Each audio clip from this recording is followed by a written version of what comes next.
its infancy, the video game and home console industry was booming. People were excited for the new technology and all the new worlds and adventures it could offer. Sales were high and companies spread it everywhere to try their hands in the video game business. However, when 1983 rolled around, the market was oversaturated with numerous video game consoles and countless games that felt more miss than hit. The average consumer wasn't interested in owning a home console anymore, and video game revenues sank as much as 97% by 1985. Due to this, many companies closed their doors and the industry seemed to be a short-lived success. During this time, Nintendo introduced the Japanese public to their new Famicom system. When a remodeled version was released internationally, known as the Nintendo Entertainment System, or NES for short, the third generation of video games began, and the crash of 1983 ended seemingly overnight.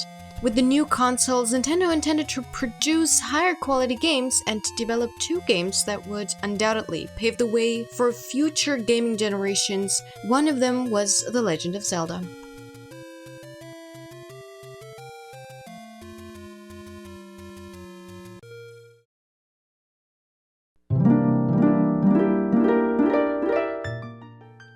Over the development phase, the game went through quite big changes, and it varies vastly from what was initially intended to be The Legend of Zelda. Originally, producer Shigeru Miyamoto intended Zelda to be a dungeon builder game to show how powerful the NES truly was. However, producing such a game would have been too expensive and time-consuming. The team also realized that making the dungeons wasn't as much fun as playing them, so they omitted the building aspect and created an overworld to explore outside the dungeons. In an interview, Mr. Miyamoto also explained that his initial plans for the story of The Legend of Zelda were different. He wanted to create a story where Link was first sent to the past to learn about the history of Zelda and Hyrule. Halfway through the game, Link would be sent to the future to collect Triforce pieces in the form of microchips.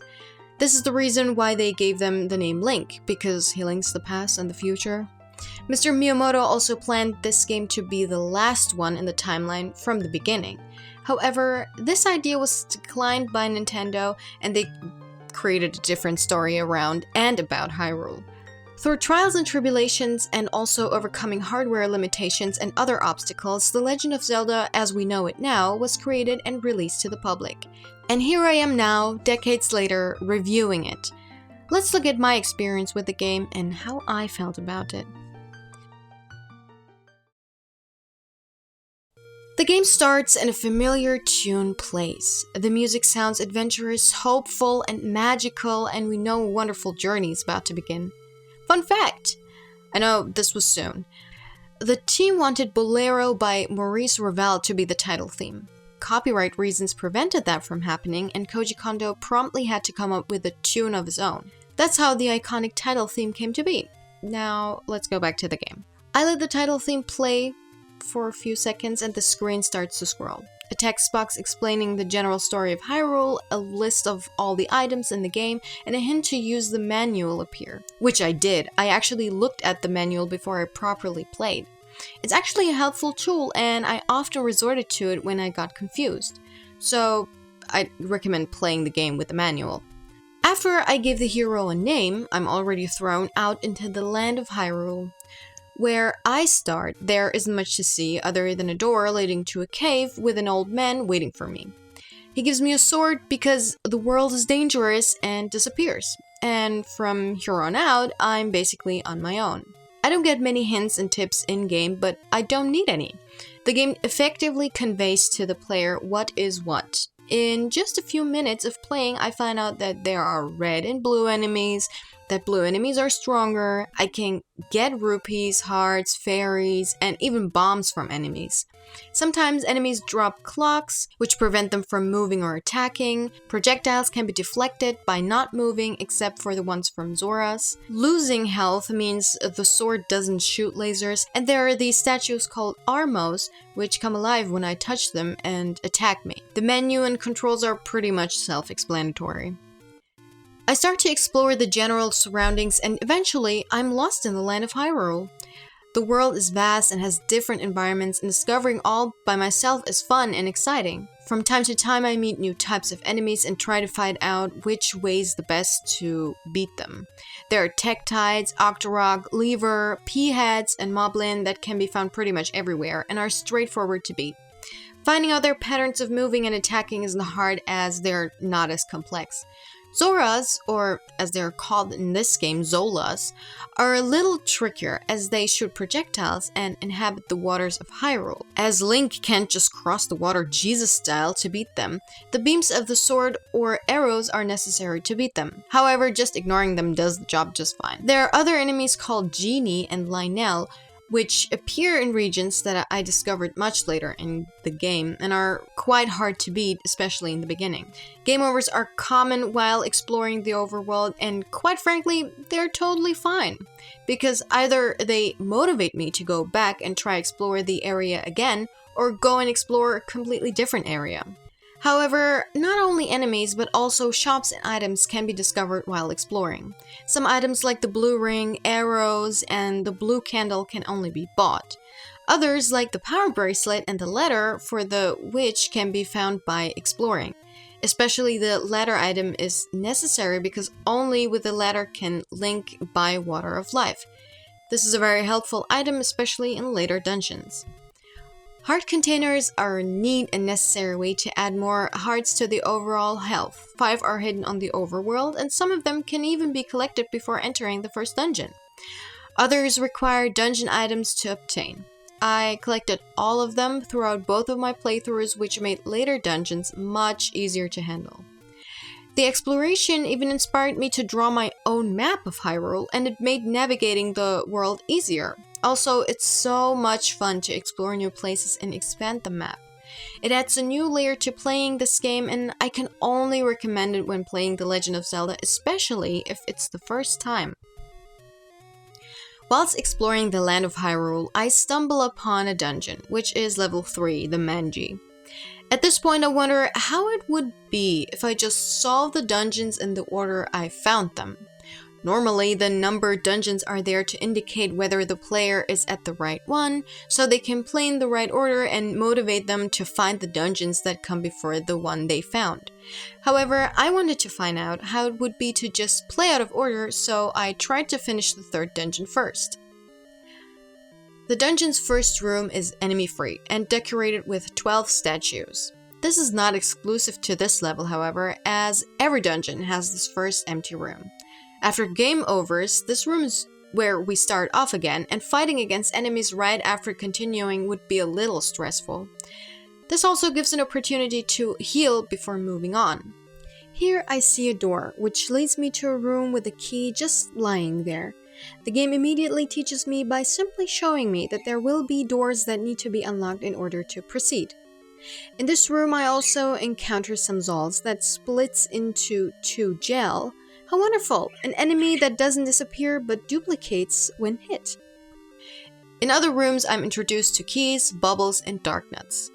The first one is not offensive and can easily be beaten. The second one can't be destroyed at all and also causes Link to be unable to use his sword, though luckily they don't deal any damage.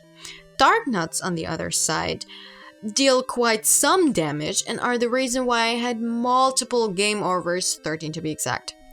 They're quite abundant in this dungeon, not because they appear in every room, but because when they appear, they always do so in groups of at least 3. One group even consists of 7. Usually, having tons of enemies wouldn't be too inconvenient, however, dark nuts can't be attacked from the front. They're only vulnerable from behind. This makes handling them even in smaller groups quite taxing and feels more like it was artificially made as difficult as it is, even when played in the right order. After all the game overs I get thanks to the dark nuts, I start at the beginning of the dungeon and just skip most of the rooms as I already know where to go. There are some rooms where I need to beat all the enemies again because only then I can push the block that would unlock doors or secret passages. I understand that thought behind why the developers did this. They wanted players to have a long playtime and not just breeze through the game. But sometimes forcing the player to repeat these segments over and over again gets quite annoying, especially in later dungeons where game overs were the name of the game. Some rooms are also equipped with spike traps or projectile spitting statues to add more challenge to the fights. These are pretty much present in every dungeon, especially the later ones. I run past the dark nuts to use the stairs. They lead me to a room where the perspective changes from top down to side view. Here I get a nice little raft which is guarded by 4 mighty keys. This is also not exclusive to this dungeon. Every dungeon has these item rooms. Some stairs lead to passages which lead to other parts of the dungeon, however they're also guarded by keys. Later, in a different room, I find an old nice man that tells me to get a sword at the top of the waterfall. I memorize it and move on. Considering how hard it was to reach the boss, Manhandla itself is not really hard to beat. One well-placed bomb and the fight is over. However, it can get a little tricky when the bomb doesn't damage all the heads at once, because Manhandla starts to move faster the more heads fall off and hitting it gets more difficult.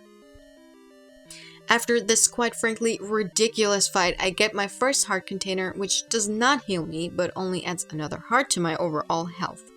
In the next room, I find a Triforce piece, which does heal me. I find this a little confusing, but I'm happy to finally be done with this dungeon and move on.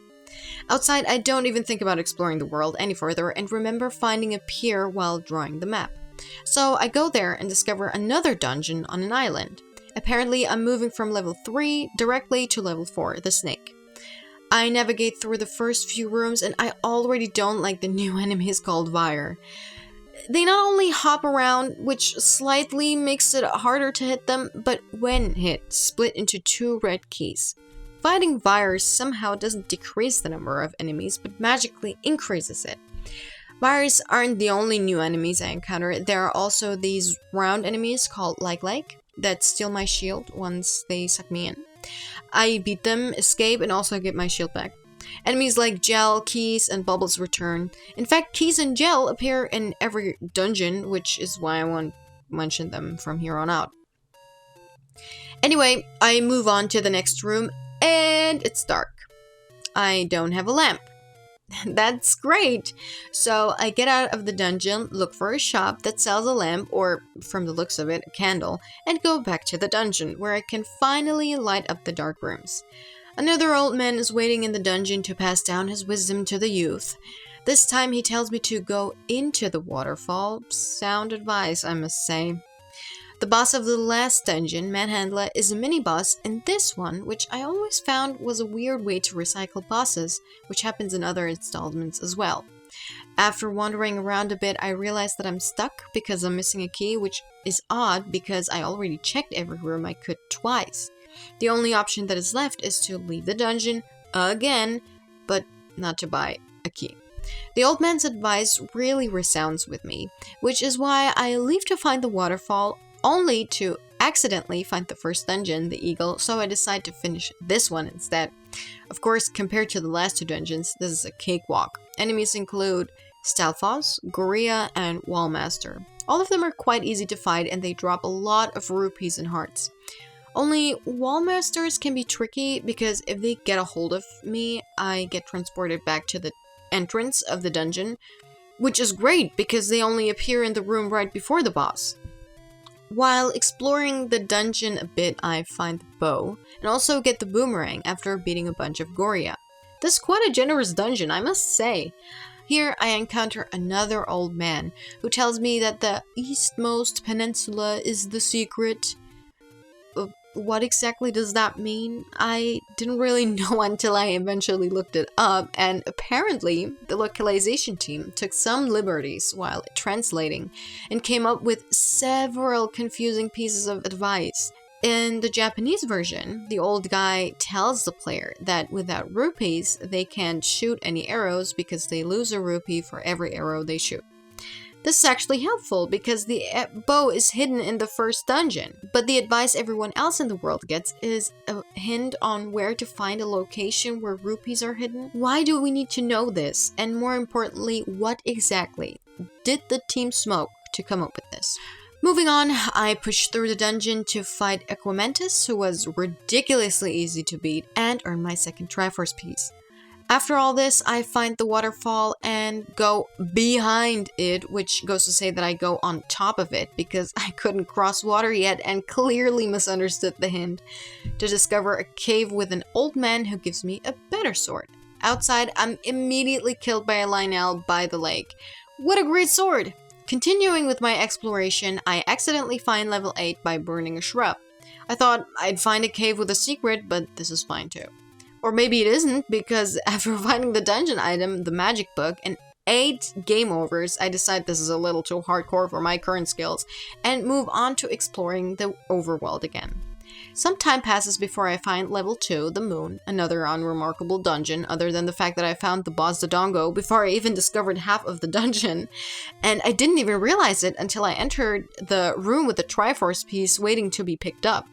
Without picking up the piece, I go back and explore the rest of the dungeon. Pushing through the rooms filled with the new enemy rope, I find the magical boomerang, which can stun enemies for a short while. Another new enemy is Moldorm, which serves as a mid-boss here and doesn't respawn after fighting it. I even come across the old man, who tells me that Dodongo does not like smoke, which is a wonderfully confusing hint. To be fair, it's not too hard to figure out what it means. Finally, picking up the Triforce piece, I leave the dungeon just to head to a shop and buy a key. With enough keys on me and a better sword, I go back to level 4. Still, the dungeon seems quite difficult to beat, which is funny because in my second playthrough, I didn't even have nearly as many problems as I had here. I can't really explain why it was so difficult for me, but according to my notes, I didn't have fun in the dungeon at all, despite this not being the worst level in the game at all as well. Small fun fact, in my first playthrough, I had 25 game overs in this dungeon. In my second, I had 1. Anyway, I find the well-deserved ladder, and soon I also face a 2-headed Gleeok. When one of the heads is slain, it starts to fly around the room and shoots projectiles at me. This little trick doesn't stop me, so I win the fight, pick up the Triforce piece, and gleefully leave the dungeon. Never wanting to return again, I continue exploring the world. In the lowest, most southwestern screen, I discover a cave with a witch who sells me information. The interesting thing about this place is that she makes fun of me for paying too much, or too little, which means there's a chance to be wrong twice and lose rupees for no reason, before getting it right and also losing rupees. I pay her the right amount for the information and don't realize it's for an upcoming maze. Still, I write it down and move on. It doesn't take long until I actually use this advice and find a new area, namely a graveyard. The next dungeon, the dragon, is right around the corner. However, after only spending a few minutes in there, I decide not to continue and try to find level 5 the lizard. Luckily, it doesn't take long and I enter the cave. After exploring the dungeon for a bit, I discover these new jumping bunny enemies and find them hard to beat with the sword. Ignoring them, I push through deeper into the level and find the recorder. I also meet another old man who tells me that Dig Dogger hates certain kinds of sound. Thinking that the bunny enemies are called Dig Dogger, I go back to the room filled with them and play the recorder just to find out that it doesn't work. Confused, I try to bomb them and other things that I feel like would make annoying sounds, but nothing works. Of course, I will acknowledge that I completely misunderstood the advice. However, even the advice for the bunny enemies, namely secret power is said to be in the arrow, doesn't make me come to the conclusion to shoot them with arrows. To be frank, I thought this was a hint for Ganon. I even looked the enemies up in the manual, which is where I learned that they were called pole voices. Also, the manual states that they are defeated by loud noises, which goes against the arrow hint and which is why I dismissed it. Not sure how the localization team worked, but obviously they were missing some notes or something. In the Japanese version, the hint is that there are creatures that are weak against sound. This advice is helpful not only for the pole voices, but also for the dungeon boss.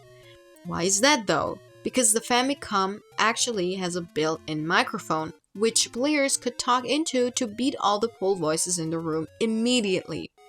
As we all know, the NES doesn't have a microphone, so they had to think of another way to beat these enemies. What I can't understand is why they didn't just leave the noise aspect of the enemy and let the players beat them with the recorder instead. Long story short, I have to leave the dungeon to get arrows.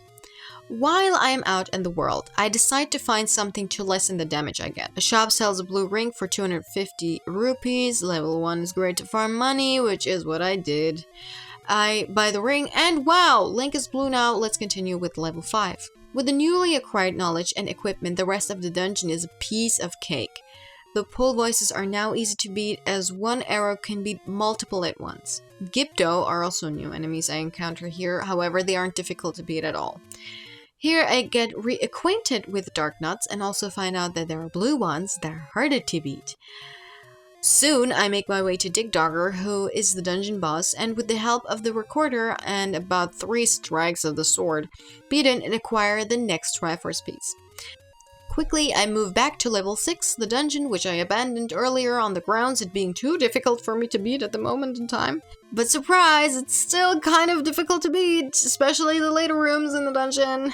This is because the rooms are littered, packed, filled with the new enemies called Wizrobe. The red ones are manageable, even if there are multiple in one room. However, the blue ones, combined with the claustrophobic room design, makes fighting against Wizrobes truly a pain that I felt even days after finishing the dungeon.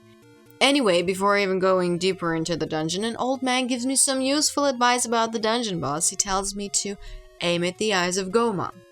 Halfway through the dungeon, I fight Gleeok again, only now it has 3 heads and is only a mid-boss here. With more heads, Gleeok becomes a bit of a challenge, but the battle is nothing to write home about still. Shortly after, I expend my inventory, buy a magic wand, and push through the dungeon to find Goma. I poke it in the eyes with 1 arrow, and I defeat it. That was easy. I truly earned this Triforce piece. Now, this boss fight was easy enough. However, the entirety of this dungeon was a nightmare to play. I truly tried to keep my experience as authentic as possible, namely not using save states to undo unwanted game overs or the rewind function of the virtual console. However, I was so frustrated with constantly losing and having to leave the dungeon to get more water of life that I restored to using the rewind function anyway. I still noted all my game overs, which were level 6, stacked up to a whopping 26. For my second playthrough, I kept my experience authentic and didn't use any of those features, and still with all my knowledge, all the equipment on hard containers, I still managed to get 7 game overs. And I can safely say that level 6 is one of the hardest dungeons in the game. I would say only Death Mountain tops it. After all the frustration I lived through in this level, I don't continue with the next one, but go on to look for the power bracelet, which I know exists, and for more heart containers. The old man's advice still linger in my mind, so I also tried to make sense of them and find out what they could mean. However, I have trouble with all of these things, so I get the help of a very useful guide. In only a matter of minutes, I found the power bracelet in the graveyard, which an old man hinted to in an earlier dungeon, though I feel like the advice is not that helpful, as I still would have had to find out by trial and error under which gravestone the secret was hidden. And there are 72 of them, and every time I touch one, a genie appears, and I lose tons of health. No thanks, I'll just look it up. With the mighty power bracelet, all the stones on the overworld can be moved. However, the secret I find is just a teleportation room where I can choose between 3 staircases and get teleported from one point of the map to another. In theory, this is a nice secret to find. However, I feel like the recorder is a much better tool to teleport throughout the map, as I don't just have 4 spots to teleport, but 7. The recorder, when used on the overworld, summons a whirlwind that brings me to the entrance of a dungeon, and it does so in numerical order. Of course, this is not flawless, as it won't teleport you to the last 2 dungeons and won't always start with the first one. But I never really used the teleportation staircases at all in both of my playthroughs and just stuck to the recorder. Of course, there's a chance to discover the power bracelet way before acquiring the recorder. However, I feel like that would involve a lot of luck and trial and error, which is why I still think that the whistle is just the better option here. Anyway, after finding the bracelet, I go on to look for more heart containers and stumble upon a huge rock which looks like it could have a secret entrance. So I use a bomb to open it, Nothing happens, there's no entrance, but I am sure there must be something, so I try another one, and another one. And after a few more, I think to myself that there probably is no entrance and move on. Some time passes, and I still have that boulder in mind. I take a look in the guide, and it tells me that I was right all along, and that there is a secret entrance to an old guy that gives me a heart container. Confused, I go back, try it again, and there it is, an opening to enter the cave. Baffled, I look at what just happened and feel betrayed by the game. Despite my feelings, I get the heart container and try to find a place where fairies don't live, which an old man in level 6 told me. To be honest, if the player just has half a brain cell, the capability of receiving visual signals, it takes just a little time to explore the world, or take one look at the map they drew, they would have found out what this clue meant in a matter of few minutes. However, I apparently don't possess those powers, so I had to look up what the hint meant. I will admit I'm at fault for not understanding some of these hints. Finally, I find the abandoned pond and don't know what to do again. I don't know why I'm having so much trouble with this part of the game, but looking back, I think I just had enough of the game and gave up on actually trying to find out things for myself. Anyhow, after using some of my items on the pond, namely fire magic, which totally makes sense and is not at all a dumb way to try and find a secret in a pond, I look up what to do again and find out that I have to use the recorder. The water drains and a staircase is revealed at the bottom of the pond. Level 7, the demon can begin. Compared to the last, this dungeon is a cakewalk. There are no new types of enemies, however, several enemy types return like Moldorm, Goria, and Stelfos. Even Digdogger and Dodongo reappear as mid-bosses on multiple occasions in this level. And with all of my equipment and health, they're all quite easy to beat. A few rooms into the dungeon, I visit an old man who tells me that there's a secret in the tip of the nose. This is a hint for a secret room in the dungeon that leads to the boss. I don't know if this is a necessary hint. I feel like most players would find the room without any hints. This dungeon has many bombable walls, so naturally players would bomb walls in rooms that seem like dead ends.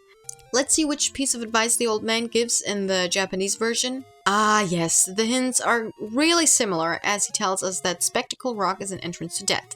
Can someone explain to me why the localization team thought that this actual useful clue, which describes how to find the last dungeon, needed to be replaced with a hint about an easy-to-find secret in the dungeon? Speaking of things to figure out, I came across a moblin who tells me grumble grumble, which of course is another wonderful hint to something the player has to do. It's so obvious that I had to look up what it meant. In order to make progress in the dungeon, I have to leave it first because apparently the moblin that grumbles at me is hungry and I have to get him something to eat. I remember that one of the shops sells something called bait, which is a misleading name, and buy it for my starving friend. Out of the kindness of its heart, the moblin lets me pass. Let's not get into why we can't just fight the guy, but need to buy them lunch first and move on.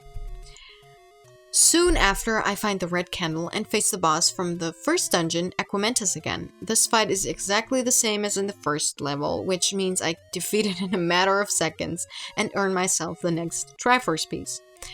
I'm done with this dungeon with 0 game overs. What a contrast to the last one. Without further ado, I move on to the 8th dungeon, the Lion, which I found at the beginning completely by accident, and where I already collected the dungeon item when I first found it, which is the magic book.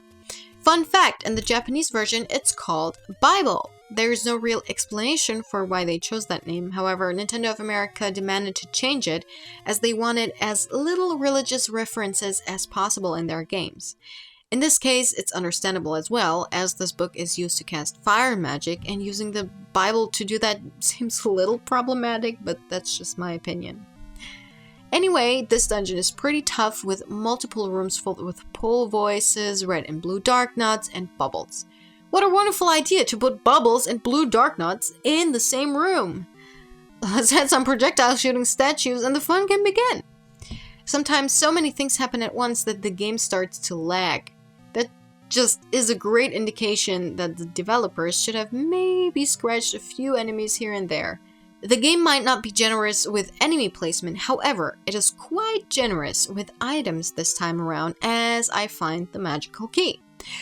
With this in tow, I am unstoppable as I don't need to look for any more keys. I can open every door now, even yours. So watch out. Anyhow, throughout the dungeon, I find two old men who have great clues for me. One tells me that Spectacle Rock is an entrance to death, which is the exact same advice that players could find in the Japanese version just one dungeon earlier. My guess is that the localization team thought it would be smarter to include this in the penultimate level, so the player knows what to do after this. This makes sense to some degree. Let's see what the old man says in the Japanese version. Look for the arrows in Death Mountain. This is some very useful advice, but I'm sure they did the same thing as they did with the Spectacle Rock clue, where they just included it in the next dungeon. The second piece of advice is that the 10th enemy has the bomb. Alright, what does that mean? According to some sources, this apparently means that for every 10 enemies you beat without getting hit, the 10th will drop bombs. Let's see what the clue would have been in the Japanese version. Search for the lion key. Okay, so here we have another case of actual useful advice being replaced with nonsense. And I'm left to wonder once again what the team was smoking when they decided to do this. Sure, there are quite some rooms that have bombable walls, however, is it necessary to tell the player that enemies could drop bombs, especially this late in the game when most would have found that out by themselves? Who knows? Shortly after, I enter the boss room, and for the first time, even the dungeon boss is a bit of a challenge as Gleeok returns and has 4 heads now. Every time a head is slain, it turns red and shoots projectiles at me.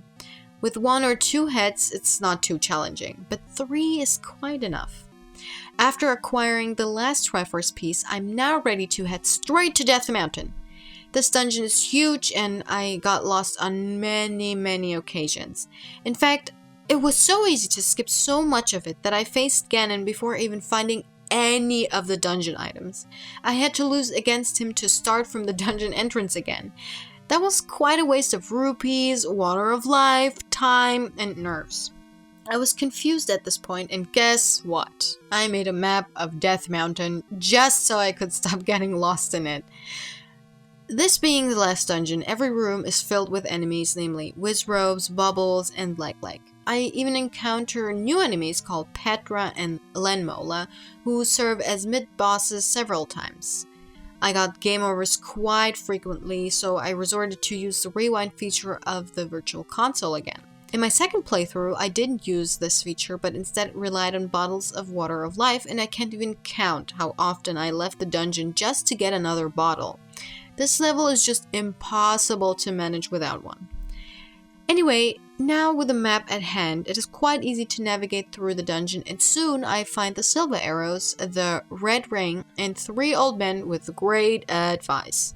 One of them tells me that the eyes of the skull have secrets. This is a hint for the compass that is hidden in one of the eyes of the skull map. In the Japanese version, the old man instead asks if the player has found the red ring yet. In this case, I feel like both clues are quite helpful, though the compass is not as necessary as the red ring, as it reduces the damage Link gets from enemies. Another hint I get is to go to the next room. Thanks. I was about to do that anyway. This is unchanged by the way the Japanese version has the same hint. The third hint I get is that Petra has the map. This, compared to the Japanese one, is actually a useful hint, as in the Famicom version, the hint is to destroy the topmost boundary, which people perceive to be a clue for the red ring. No one actually knows what this is supposed to mean. So I guess the localization team didn't think it to be necessary to put in a hint about the silver arrows then, even though they are essential to beat the game. Alright, props to the team. With all this out of the way and the arrows and ring in tow, I set out to find Ganon and destroy him. Now, I know how to beat Ganon. I have played this game in the past and have a clear advantage. To me, he was really easy to beat and actually didn't seem like such a threat or challenge at all. However, I wonder how new players with no previous knowledge at all would feel about this last fight. The game doesn't hint to the silver arrows at all, and in a labyrinthine dungeon like Death Mountain, it can easily happen that the player finds Ganon before the silver arrows. They enter the fight, try to beat him with the sword, but it just doesn't seem to work. They try different items and none of them work, so they get a game over and are left confused. The manual states that Ganon can be destroyed with the sword and another item, but obviously doesn't specify which item it is. So the player is left where they were before. Most players would probably explore the dungeon further and then find the silver arrows and come to the conclusion to use these to beat Ganon. This process seems so preventable, and that is the reason why I analyzed the clues as much as I did. In the Japanese version, the clues, especially at the end, are very helpful and push the player to explore Death Mountain more, as confusing as it is, to find the items necessary to beat Ganon. In the international version, the player is basically left hanging with no hint for the Lion Key, which makes navigating through the last two dungeons so much easier, and no hint for the silver arrows or the red ring whatsoever. In my opinion, the player is left thinking the last dungeon is just huge and convoluted because it is the last one and it needs to be more difficult to get through because Ganon doesn't want to be found so easily. Or maybe because the developers didn't want the player to finish the game so soon. Who knows? Anyway, let's get back to Ganon and how I destroy him with the use of only one silver arrow. There was nothing left of him but the Triforce of Power, which I take, and in the next room, Zelda is engulfed in flames, which I quickly extinguish with the sword.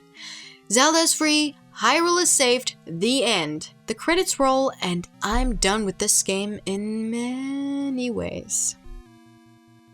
Now, if the player wants to spend more time on this game, they can enter Zelda as the hero's name and begin the second quest. For this review, I didn't attempt to play this more difficult option, however. I know that quite some things differ from the first dungeon to offer players a new experience, even though essentially it's still the same game. I find this to be a clever way to keep the players enjoying the Zelda title and challenge them one more time. I want to take a second to discuss the music of the game as well. While the soundtrack itself doesn't have many titles, the ones included do their job perfectly. The overworld theme gives off an adventurous and upbeat vibe that gets the player in the right mood to explore the entirety of Hyrule. The dungeon theme sounds mysterious and dangerous. The scene is set by the music alone. The player knows this is a place where evil creatures reside. While the Death Mountain theme has the same elements, the track has an added sense of urgency. However, players of the international version didn't even get to experience the full range of some of the songs. As on the Famicom, they sounded slightly different. As the Japanese system had more sound channels, composers could add more depth to their tracks. This unfortunately got lost due to the inferior hardware of the NES, so let's compare some of the songs from each versions.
These are the most notable differences. Other titles sound pretty much identical in both versions. Now that I have laid down all my thoughts and experiences, what do I think of The Legend of Zelda? I'm a little torn, actually. On one hand, the exploration of the overworld, finding secrets, items, and heart containers, even discovering the rupee games, was so much fun, and drawing my own map made it so much more enjoyable. I spent hours just roaming around Hyrule and finding new places to add to my map. The enemies on the overworld were quite inoffensive, even Lynels, who could obliterate me in seconds.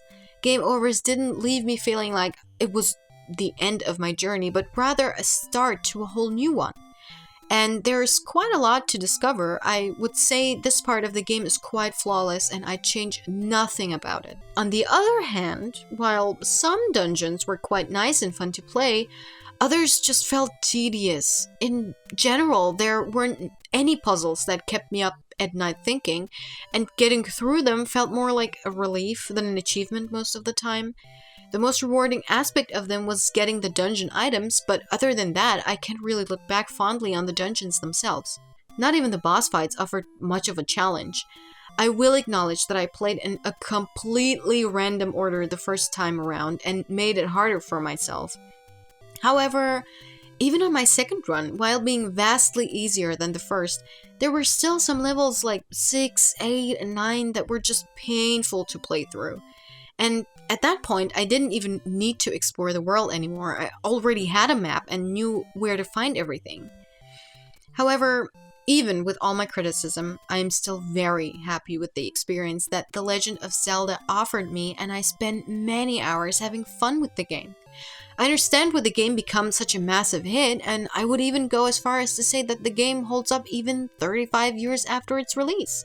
No wonder it was one of the reasons why the gaming industry was safe from becoming just a passing fad. I would highly recommend this game to everyone, especially those who love the Zelda franchise, and see where the roots of this beloved series lie. Get the game, get the manual, draw your own map, and get lost in the land of Hyrule. Thank you for listening to my journey through the first iteration of Hyrule, and I hope you had a good time hearing all my mishaps and rants. I truly hope I could inspire you to start your very own old-school adventure through Hyrule as well. Also, thanks to all those who helped me write this long review. I might be short, but I can keep it short. The sources are in the video description. Thank you again.